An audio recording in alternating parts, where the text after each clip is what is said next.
What's up guys, Justin here for S&S Archery. In today's gear video, we're going to be doing some fitment of the Tightspot Quiver on the new V3X by Mathews. So in this video, we're going to show you how you can mount the Tightspot Quiver directly to the riser, especially for guys that are wanting to use the bridge lock system on this new Mathews bow. We're going to go over a couple configurations, a couple things to look out for, but hopefully this helps you guys out.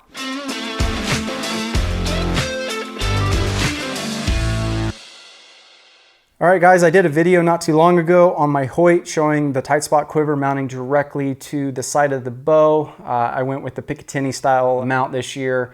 But what's new with the Mathews is the bridge lock system where the sight runs inside the riser. So the question is, am I able to still mount the Tightspot Quiver to the bow? And yes, you are definitely able to do this. Taking a look at the mounting of this Tightspot Quiver, we have our standard bracket that you're going to all get when you purchase the Tightspot. You're going to see it has an L shape on it. Typically this L shape, we'd want it to go towards the inside riser, towards our hand. It's going to mount the quiver up as close to center as possible. Well, when I first threw this on, you can see here, there's no possible way to mount this up because of the dovetail sticking through the back of the riser. So there's two options here. One, slide out the actual dovetail to where it's just barely past the back side of the riser to where the bracket clears, or flip the bracket over itself. If I flip it out this way, I'm going to be, my arrows are going to be shifted out probably 3/4 to an inch further out than I'd like them. That is, option number one. Option two, sliding that dovetail out. Here on a Fast 8 XL, my scope housing is going to get really long on me. Some guys really like that for them long shots. Another option, go with a shorter dovetail, say like a black gold. Something around the 4-inch mark would be better. So this first view of it, I will mount it up just as is with that L shape turned out so you guys can get a good look at it. Now, a lot of these configurations and how this is going to set up, a lot of it has to do with your rest.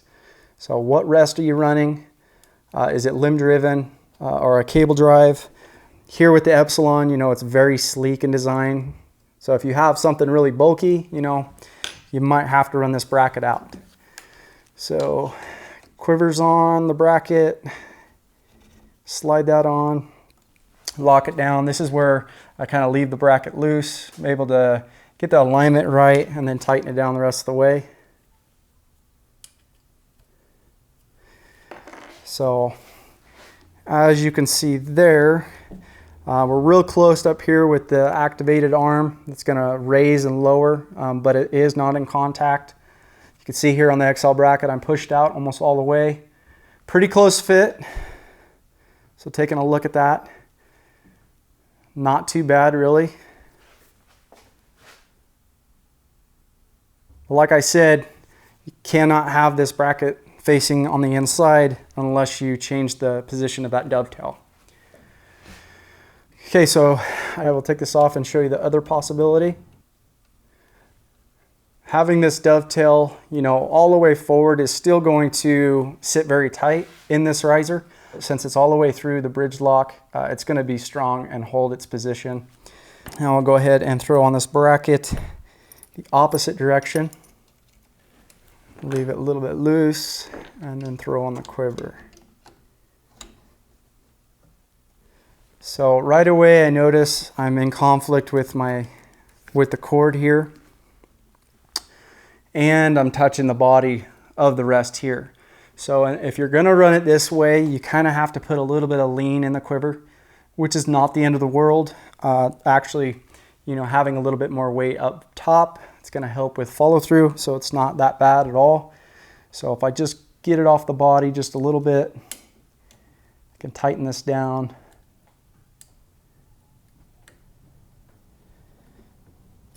And then I'm set. So nothing hitting completely out of the way. Like I said, it just depends on your rest. If you've got a really bulky rest, it's definitely going to be in conflict with this arrow, so you are going to have to run the bracket the other way. But comparing those, you can see much closer on the inside there. very tight to your string, your riser. It's almost actually tucked back into the pocket. If I had this configuration, if I had a short dovetail, I definitely would run it like this. You're not going to have any weight hanging off that side. This would be a really nice setup. So that pretty much concludes it. If you guys have any questions about Tightspot, some of the components on this bow, please feel free to give us a call, shoot us an email. We'll be glad to help. If you guys have found this video to be useful in any way, please hit subscribe to follow us along on more gear, hunting, and review videos. Thanks, guys.